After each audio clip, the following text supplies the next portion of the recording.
Good afternoon, everybody. Thank you so much for coming. I'm Wendy Edwards, and I'm chair of the Visual Art Department. And on behalf of the Visual Art Department and the Brown Arts Initiative, I'd like to welcome Jana Zweiman back to Brown. Yoo-hoo! So about 5 years ago, I bumped into Jana on Beverly Boulevard, right outside the restaurant Milk, which is the best place in LA to get milkshakes. And we reconnected, and it was so sweet to see her. And she had finished her master's at Harvard, and so I hadn't seen her in a long, long time. And so she gave me her new card and told me about her life in Los Angeles. She left Brown having gotten her degree in both economics and visual art, and went on to Harvard to get her master's in architecture. And so we became friends on Facebook, I guess, sometime in the past few years, and I started seeing something in relation to the Pussy Hat Project, and Jana's name was coming up, and I went, wait a minute, this is Jana, our Jana from Brown. This is such a fabulous project.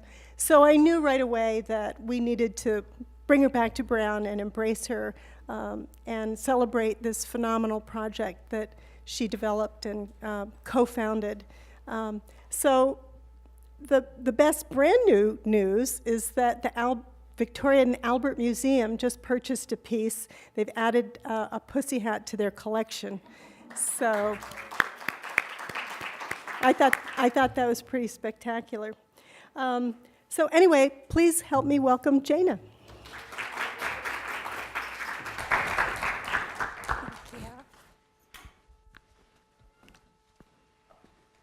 Hey. All right, I'm going to move to the side. So first of all, I want to thank Wendy so much for having me back. It's such a pleasure to be here, and it's been so wonderful meeting with students over the past 2 days. Going up to the 5th floor is one of my favorite places in the world. So seeing how much people are really appreciating it and using it and making really wonderful, interesting work has really been a pleasure.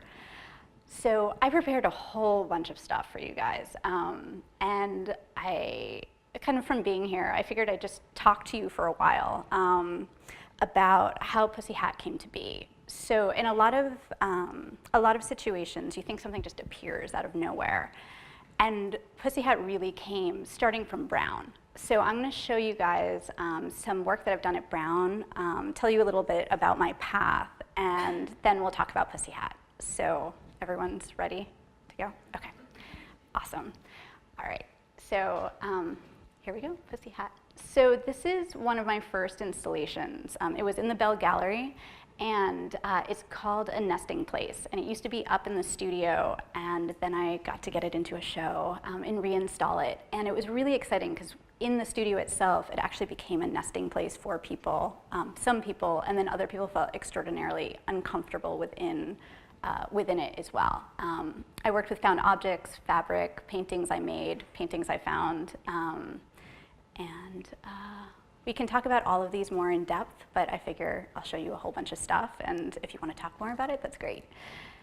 This was my senior show. It's called Queenfield. It was right out there in the lobby, and it really was the first time I used yarn. I was really interested in issues about the body, color field painting, and this idea of a sort of feminine women's material and the imperfection of all the measurements that I was making. And this is from 2001. And here's a detail, sort of looking at the fleshiness of the paint and the canvas, and all the yarn was attached with canvas tacks. So this was my final show, and after that, I had gotten a job to be a management consultant. So as a last hurrah, sort of in the art world, I took a environmental installation class in Pont-Aven, France. So that was my first study model, and those represent this. So it's a series, it's a dirt road in Pont-Aven, and at the bottom there's a a medieval church, and I was really interested in creating a space using just single lines. And I used the same materials. I used the yarn and the canvas tacks as well, and investigating it not necessarily in a space like a nesting place where it's a diorama, or out there in the lobby where you pass through, but actually out in the world itself. And for my final crit, there was a bulldozer that almost took it all down, but I got the shot, so I'm happy it's there. Okay, so from there, I had this job as a management consultant, and then I got deferred for a year and thought the whole world was over. But I took some checks they gave us checks for deferment, and I went down to South America and learned Spanish and learned how to get a job teaching English, and then I became a management consultant. So I've talked to some people about what are you going to do after Brown and sort of this idea of a path. And I think one of the really important things to remember is that even if you think you have a path, it's probably not the path that you think you have. And the work that you're doing now is really important work that's going to inform the things that you do in the future. So if you remember nothing else from what I say, please just remember that part. So I became a management consultant, and I had some great clients, and I had some not so great clients. And one of them in particular, I was working on something for him at 2 in the morning and thought he didn't care about the people who he was supposed to be providing pharmaceuticals for. And if I was going to work for someone at 2 in the morning, I would want it to be doing something that I love. And if it was a bad client, I'd want it to be a space, because what I loved was making spaces. And if I were to make a space, and I made a space in a really intelligent way, it could outlast the person who it was for, and I could use it to subvert it. So from there, at 2 in the morning, I decided I had to go to architecture school. And so this is a project from architecture school. This is a plan for a space that's a park. It's based in Boston, and I used to live in Boston before graduate school. And there was a place that was about 8 blocks away, which was the first African-American housing complex, which, as you can imagine, is probably a tricky place, given that it was made specifically with racist intentions back in the 30s. So it was on the left, and then to the right, there was a bus stop. And in between, there was actually a park that was made that was quite nice in plan, but it was a really good place for turf wars and for dealing crack. So I had spent about a week going around talking with people in the neighborhood and learning about what they cared about. And from there, came up with a brief, which is sort of what the plan is for the project and the project itself. My professor at the time was David Adjaye, who's the architect for the Smithsonian African American Museum.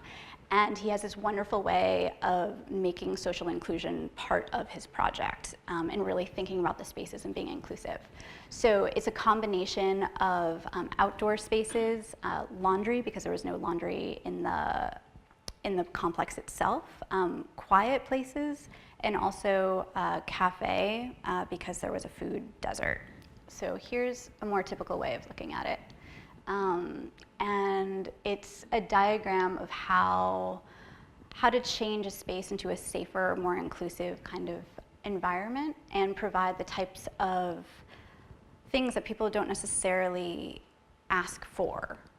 So asking for laundry isn't necessarily something that was happening there, or getting a grocery store where you could get good food.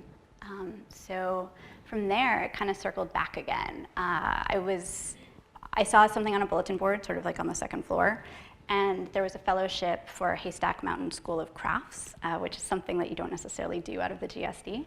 And I took a sculptural knitting class. So here's an example. I wasn't necessarily, this came after, but it was the first time I'd ever been in a knitting circle and kind of understood that space. And I was really interested in looking at knitting as a way of using a line like from before and turning it into a surface. This is called Hop and Pop, and it's a mile knit. It's the height at which a skydiver pulls his chute, and I was really wondering what that space was like. So conceptually, using yarn as a way of understanding space and distance and being able to communicate information. So this is my thesis. It's called Exposure, and it's a pool and bath complex in Boston as well. And it is about creating public intimacy and haptic phenomenological type of architecture. So these are just some images. It was about light wells and water wells and what it feels like to be in these spaces and interact in these spaces. So on dry land, if you're different heights, you look different. But in the deep end, everyone's the same height, which was kind of my rallying cry for this project. So it's about democratized leisure, public intimacy, and creating new kinds of public spaces. So out of graduate school, I didn't become an architect per se. I got a job as a game designer at an urban mobile scavenger hunt, which was a lot like Pokemon Go, before Pokemon Go, but not at all. So I had convinced the CEO that I wanted to propose moving people through a city. So if you were going to try to get people into retail establishments to buy something, they should actually be experiencing something that's worthwhile and fun. So a combination of flash mobs, community service, seeing new things in your city you wouldn't normally see, going to different places. So this was 2008 and 2009, which wasn't the best time for investment. So we had started off with investors, and then we lost investors. And we closed shop. So it really got me interested in thinking about this relationship between your smartphone and social media and the world at large and how you move through cities. And I've really carried that forward. It also made me think a lot about infrastructure and doing things cheaply as well. So this is a project called Exchange, and this is another example of a project that didn't actually happen. So I was thinking when putting this together of sort of different ideas that you have that seem like really good ideas, but just based on timing and how things work, they don't necessarily come to fruition, but ideas from that continue through. So this was a proposal for the Venice Biennale for architecture, and the idea was that there are all these sites around the United States that are incredibly interesting, and there are a lot of people in the United States who can't go to the Venice Biennale. I mean, has anyone here been to Venice for a Biennale? Okay, Wendy. And my new friend. So a very small number, and it has a lot to do with accessibility. So the idea was to have 4-channel cameras. So around the United States, there could be these conversations that could then be projected to Venice. And from Venice, they could be projected back. So it's this way of creating connection across spaces using technology. This is a show called 13.3% is an exasperated reply to those who say there are no women making architecture. It's based on a Lucy Lippard show, C7500, with the same framework. She wanted to test the idea back in the 70s that there are no women making conceptual art. So she had everyone put women conceptual artists, put conceptual art in a manila envelope and send it in. So I worked on this project with a colleague from the GSD. So you might be working with your classmates one day too, which is pretty wonderful. And we made 13.3 questions and asked people to send in an entry about what 13.3% meant to them and displayed it. And this was sort of the first time of crowdsourcing and putting together text as a way of creating conversation. It was a really meaty show. And then this project I worked on with a different colleague from the GSD. It's called Imaging Detroit. It's in and about Detroit, and it was a pop-up Agora and film festival. It was 36 hours. I think we had 40 different conversationalists or discourse jockeys and 3 disc jockeys, and a library and a symposium space. And the neighbors actually started mowing around the sign that had been up there for a month, which was really wonderful to be welcomed by the neighborhood. Okay, so that's basically my work up to that point. And then what I want to share with you, particularly because people have been really open with me up in your studios, is that sometimes things happen when you kind of least expect it. So I've been doing all this work. You see all these projects. I cut out all these projects. Really excited. I had just gotten married, And I went into a store with my husband, and I got knocked in the head by a 12-foot rod when I was facing the other direction. So the universe sucker punched me, full stop. And that was 3.5 years ago. So I've been recovering from a concussion and all the things that go with that. And I'm sure in this room, people have their own things that they're recovering from, whatever they may be. But this one really threw me for a doozy. So I basically learned everything all over again. And so I had 2 ways of thinking about this. My mom always starts crying when I talk about it. And I don't tend to talk about it very much. I tend to sort of say, oh, I can't be in crowds. It's hard for me and my symptoms. But you know, there are a lot of things about Pussy Hat Project that come out of this. So that's why I'm talking about it. So there are 2 ways that I got through this. One is sort of an object idea, and another one is a process. So the object was kintsugi, which is this process in the Japanese tea ceremony of looking at the things that are broken and then repairing them with gold. So even if you're broken, I always get a little choked up, even if you're broken, you can make something really beautiful out of it. So whenever I felt really sad or down, I'd think, okay, I'm just the cup, I'm just the cup, it'll be okay. And I also really like this image too. And then the other one was thinking about sort of a narrative sequence. And every time when you think of a story and you think of like the hero story, thinking about how a hero goes along and then drops down and they're down here for a really, really long time. And then they come up again and rise like a phoenix. And so when things were really difficult, I just say, okay, I'm just like, I can be the hero of the story. I'm just down here. I'm just gonna come back up. So after I'm still on the mend, and I think I can finally talk about it because I really truly believe that I am. And I didn't expect us to be talking about it this much, but I think you know, as a woman architect is hard enough, but being a woman architect with a head injury is kind of a game changer. And so I feel like I can only really talk about it now is because I created this project, Pussy Hat Project. And so if I can do that with recovery, then there's no reason why I can't do anything else. And for me, it actually showed me that having a form of disability doesn't necessarily mean that you can't make art. It can actually inform your art. And I think I sort of understood that before, but I think the process of going through this has really shown me that it is something that really is material to be able to reach out. So we'll move on. All right, so here we are. We're moving on with the narrative. So we're going to talk about Pussy Hat Project, and so part of the reason why it started was actually because of plan to recover from part of recovery plan. So I wanted to learn something new that had no cleanup. So when you're cleaning your brushes, I think you probably know how frustrating that is. So I had no energy for that. So I roped in my friend of mine, Krista, with a Groupon to learn how to crochet. So at this place called the Little Knittery, and that's where this all started. And it brought back all these different things, like going to Haystack and being in a knitting circle for the first time, and that sense of community. So within Los Angeles, it's hard to find a place that's quiet. I'm not very good with sound, and where people are just all together, but you don't necessarily have to be doing something. You're doing stuff separately but together. So you can be the worst person in the room, and that's just fine.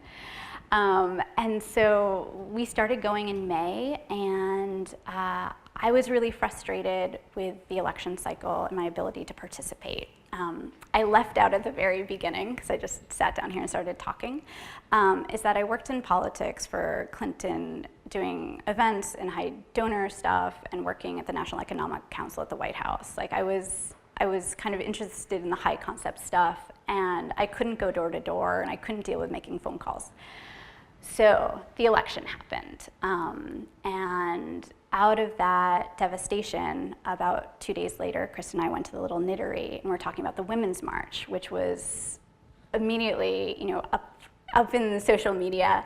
And Chris is a very strong go-getter, and she was going to the Women's March, and I deeply, deeply wanted to be participating. And so we were talking about things she could do and also ways to participate. So she had discussed maybe stripping naked and doing some sort of performance piece, and then sort of settled on a hat because it's cold. Like very practically, it's cold. And if one person can knit a hat, then a lot of people can knit a hat. So And I was thinking about these other things. The Gates by Christo and Jean-Claude, the AIDS Quilt project. You guys know the NAMES project? So back in the 80s, when HIV was a really new concept for a lot of people, as a child I saw that and understood what HIV meant before I knew anyone who had ever suffered from it, and it was extraordinarily personal. And then in the bottom left is actually from Chile. Spencer Tunick was there when I was there at the same time, and it was post-dictatorial Chile. And the news covered this like crazy. And the reason why is that people were starting to feel like they were free. And the reaction from this was, Chileans are really liberal. They'll go out and get naked. This is a really big deal. And the response was really amazing. And I really saw how public art could really have an effect. So, and then at the bottom is the Civil Rights March. And then thinking about, well, if everyone could potentially wear hats, like we could create a visibility for this march that could be really powerful. It could be a sea of pink.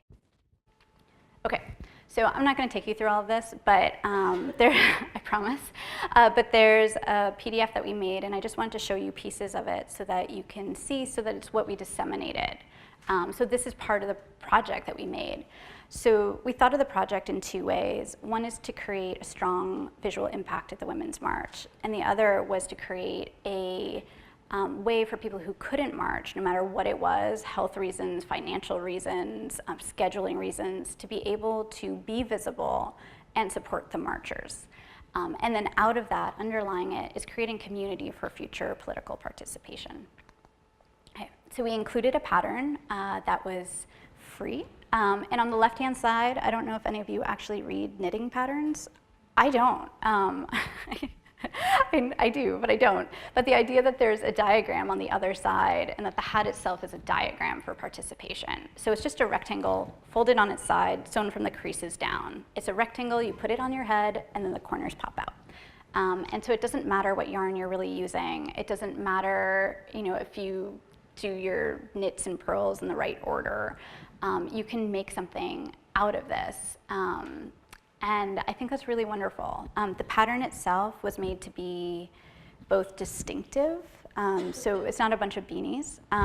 It was made to be as inexpensive as possible. It's the most common yarn to find, so you can spend a ton of money on it, or $1 on it, or even 50 cents of half a skein of yarn.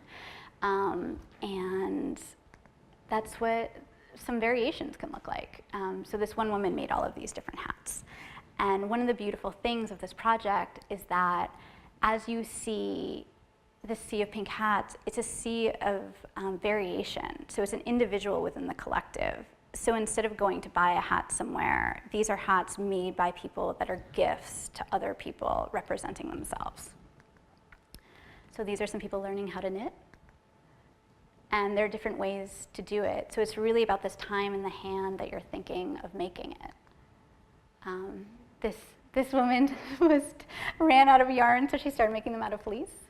And then this was the process. So it wasn't just, hey, everyone make a hat. It was thinking about, how do we get all these hats on marchers?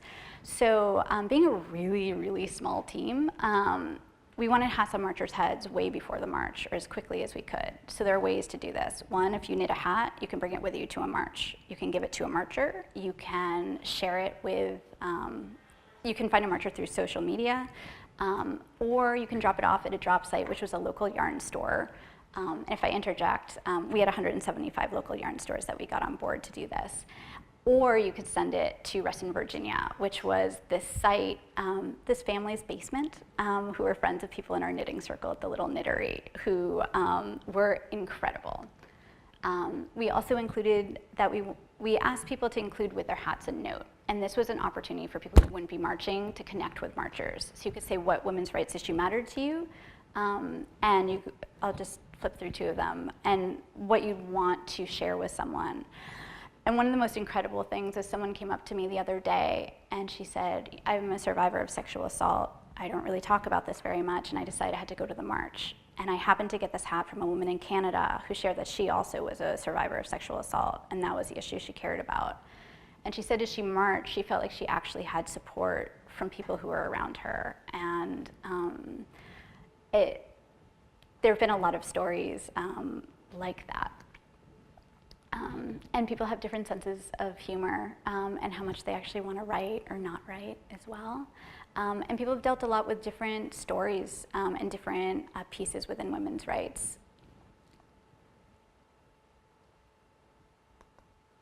And then there was a shortage of yarn, which was really incredible. And coming from economics, that's kind of one of the things I really wanted to have happen. I grew up in a family where you kind of do the technical kind of things, which kind of explains why I became a management consultant and probably why I went to Harvard for architecture school. And I kind of thought my dad would be so proud if I affected the economic system of yarn, and I did. So that was great. And then this is a family, this is a Reston, Virginia family's basement. It's a really nice basement. And then those are the hats that are stacked. So we had a process of going through them and saying where they're from. And they were just a fantastic bunch. And people just came from the neighborhood to go and volunteer. They just show up at the door. And we started seeing pussy hats at different protests before the Women's March. This was in The Guardian, so it was that feeling of, oh my goodness, it's really out there. This is great. And this is at the Little Knittery, and we have Friday night sewing circles, and the press started coming too. But people were learning and just all together going at it.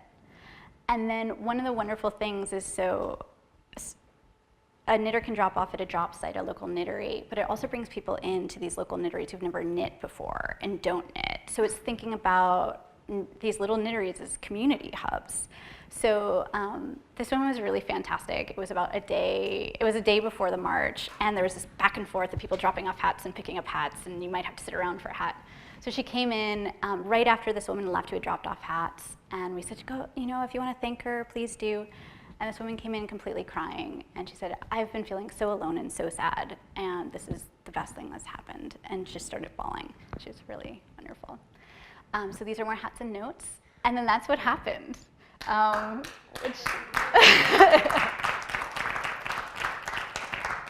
Which is really crazy, and on big screen it's even crazier. So this is a little bit closer up. And I really like how his is sort of like a pussy hat, but not a pussy hat. And I think that I actually didn't see that until it got blown up so big. But just sort of the originality of people and thinking about this is something that people are creating. They're doing it themselves. And after having social media and the news be so depressing and divisive, this was a way for people to come together and still be themselves. So these are different images of people involved. I really love this one and the idea of like the individual in the field. And then people wrote notes back as well, which I think is really wonderful and creates this cycle of connection back and forth. And I think it's connection that we've all been wanting. And then it started I think these are amazing. It takes on such a different sense of meaning when it ends up on a statue, which is already symbolic. So the symbol of it being, it's really a feminist act to do, to kind of take charge and be an individual and stand up for what you want and what you believe in. And it's really a symbol, the pussy hat's really a symbol of support and solidarity for women's rights and political resistance. And then this happened, which was really pretty magical. To sort of see it as a symbol on something that I've always considered a symbol itself. And what someone, I just love this one. And I think what's really cool about this too is that because we had such a strong visibility and such a clear image, it can't be used for other reasons. So it can't be someone else's march. We ended up on The New Yorker, and this was actually a woman who submitted it to The New Yorker, and they really loved it and put it on their cover. And we've been on Saturday Night Live a couple times too. And then people have taken really different approaches. Baby hats on one, and then this judge wore this in Texas. Sort of like the seriousness and the cuteness together, I think, is really powerful, and this sort of sense of humor is something that's very smart. And then, so, did anyone know about the Women's March on March 8th? Okay, so International Women's Day was March 8th, and all these things were happening all over the world, and as there might be a little bit of fatigue in the room of everything is happening at the same time, what we did is we had the Pussy Hat Global Virtual March, where you'd wear your hat, hold up a sign of where you're from and where you're for, or where you're from and what you're for, and you could share it with people around the world. So it didn't really necessarily matter where you were, but it was a way of testing sort of how social media can bring people together. So on the left was sort of the idea, and different people had submitted some drawings in preparation, and then what we saw on the other side. And so the Pussy Hat's really gone global. This is Swiss Parliament on International Women's Day. So, I mean, this is amazing. And just thinking that there's this thing that's gone out into the world, and it's really gained a lot of traction and meaning. And this was in Scottish Parliament, standing up for women's rights. This is a Scottish politician who was told she shouldn't be wearing props. And then this is someone from Mexico who's a friend of mine. So I just really love that she photoshopped her hat in because she didn't have one. So people are making up ways of participating, whether or not they had a physical hat. And then we've seen things like this where someone mentioned, see the first exclamation point? It looks really, really pink up in San Francisco. And then I feel like I've left out a bunch of stuff, but the way we disseminated this information was through our website, Ravelry, which is like Facebook for knitters, Facebook, Twitter, and Instagram, and through various blogs. So on the left is from Ravelry, and a really excited person put together all these people wearing pussy hats in the logo of the Women's March, which I think is just phenomenal. And the woman on the right got a pussy hat tattoo. And one of my favorite stories is a mortician wrote us, and she said, I was preparing a woman who was 89 years old and died of natural causes, but her last FU to the patriarchy was to die in her pussy hat and be cremated in her pussy hat. So I just kind of well with this emotion when she told me. And I guess the daughter of this woman and the mortician had this great laugh together and connected, and just the idea of creating connection through art is really beautiful. And this is an artist, Abira Lee, who helped us out in thinking about different ways of what your poster might say for Pussy Hat Global. So we're back at the Washington March to remember that big event. And then this is the Victoria and Albert Rapid Response Show. This is actually my hat, which is even stranger. And it was a hat that I gave through a friend to someone in Los Angeles who marched in DC. So it was really wonderful to connect with someone who I'd never talked to before and really have her march for me. So I can't march. And so this was my way of participating. And this is one of the things that we gave out to people to sort of think about if they were doing different things, how they could actually be involved. It's up on our website. And thinking that everyone can do a lot in this project, whether or not they're knitting or marching or sewing or crocheting, and that everyone can participate. And I think that that's a really important thing within activism, is finding your way to be able to participate. And this was me. I was up in Los Angeles looking over and watching the TV at the same time. And that's it. So, thank you.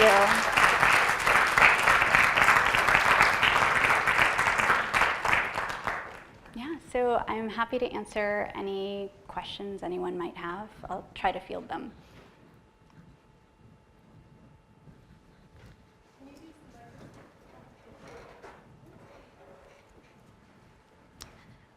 Thank you very much. That was so interesting. We were actually just wondering, what gave you the confidence to keep it like a personal? So you mentioned that each person was going to knit one and send it to another person, but obviously you had this goal that you wanted sort of the maximum amount of people to have these hats as possible. What gave you the confidence to do that on an individual basis rather than sort of turn to a company to get them kind of mass produced? Well, I think we had a lot of discussions about scale. So I like to think big, so 1 million seemed why not go for $1 million? If you don't ask for it, you'll never reach it. But thinking about the fact that these connections were really powerful to start with, that if the scale was much smaller, it would still have power within itself. So we didn't know how many had been made. We thought there might be 100,000 that were out there. And I think we haven't made official estimates, but I think it's pretty clear by the visuals that it was much, much more. So I think sometimes with confidence, you just have to go and do it. And if you fail, you fail. It's much better to try and fail than to just not speak up. And I think in this political climate, I think it's really important that people stand up for the things that they're worried about or upset about, and really follow those through.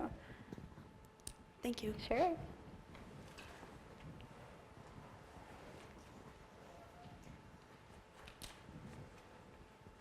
We can run mics.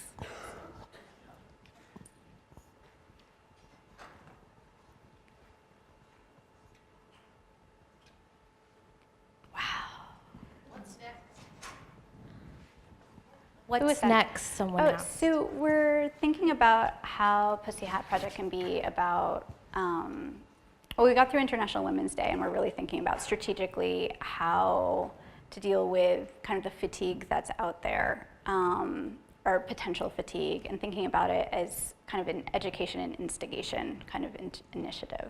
So if you have a pussy hat, hold on to it, and keep making them too.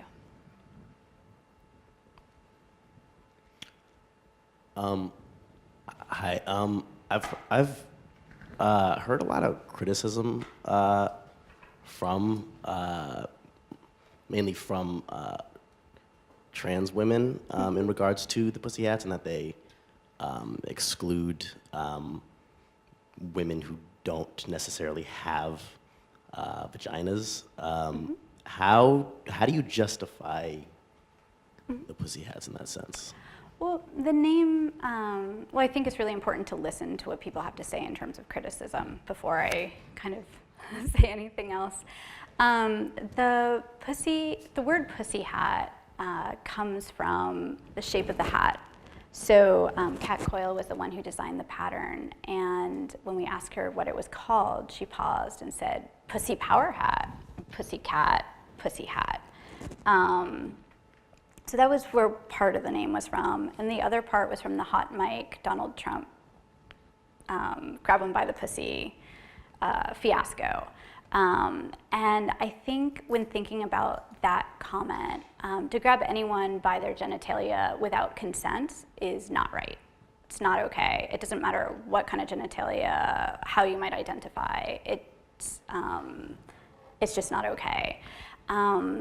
In terms of the word pussy, that's where it comes from. And the word pussy also is a derogatory word for the feminine. So it doesn't matter if you're a cisgender heterosexual male or a trans female or where you fall along the gender spectrum. In general, in our society, feminine qualities are not considered as good as masculine qualities in general. And this is really a way of grabbing that word back. But I think it's also important to pay attention that trans women are women, and the word pussy is offensive to a lot of people, not just the transgender, trans women community as well. Does that kind of answer your question?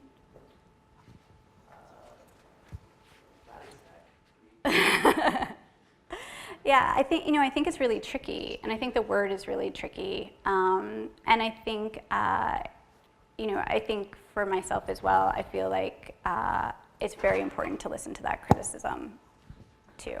I've heard a lot of kind of questions about the word pussy from cisgender women as well. So it's an uncomfortable word, and it causes a lot of conversations. And I think bringing up those conversations are important. And I think it brings up also, I think it's also been a way for people to consider that criticism as well. And I think it's important for people to be paying more attention to the transgender community.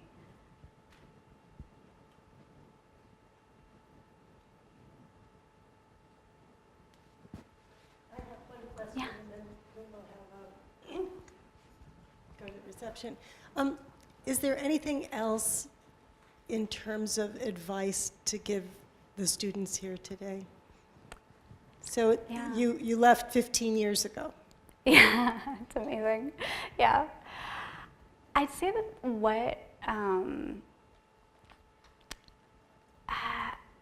I say that the work you're doing now is really going to inform the stuff that you do later.